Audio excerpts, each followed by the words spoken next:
ইফালে ভোটচুৰি সন্দৰ্ভত প্ৰতিক্ৰিয়া ব্যক্ত কৰি মুখ্যমন্ত্ৰী ডক্টৰ হিমন্ত বিশ্ব শৰ্মাই কয় যে বৰ্তমানো এই প্ৰক্ৰিয়া চলি আছে।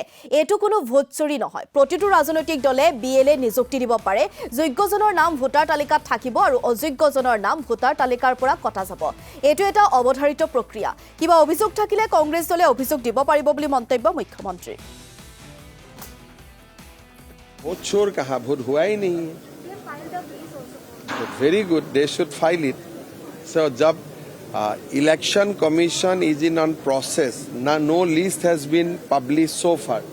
So where is the vote chori? Election हुआ ही नहीं.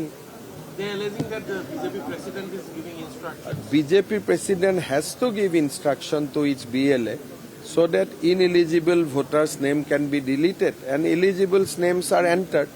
That is the whole process.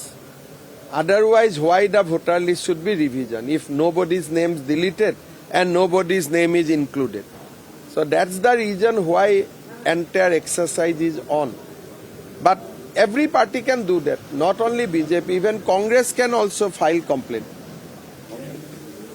মই এটুকে কৈছো যে ইলেকশন কমিশনে যেতিয়া এখন ভোটাৰ তালিকা সংশোধন কৰে প্ৰত্যেক ৰাজনৈতিক দলক একোজন বিএলএ নিযুক্তি দিবলৈ ইলেকশন কমিশনে সুবিধা দিয়ে। আমি বিজেপি ও বিএলএ নিযুক্তি দিছো আৰু বিএলএ সকলক আমি কৈছো যে আপোনালোকে নাম সুমাবৰ কাৰণে 6 নম্বৰ ফৰ্মখন ব্যৱহাৰ কৰিব আৰু নাম উলিয়াবৰ কাৰণে 7 নম্বৰ ফৰ্মখন ব্যৱহাৰ কৰিব। আৰু যদি কাবাৰ উপাধি নামত গণ্ডগোল আছে 8 নম্বৰ ফৰ্মখন ব্যৱহাৰ কৰিব যাতে ঠিক হয়। এইটো এটা প্ৰক্ৰিয়া হয়।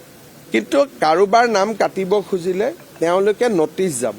ব্যক্তিজনে আত্মপক্ষ সমৰ্থনৰ সুবিধা পাব।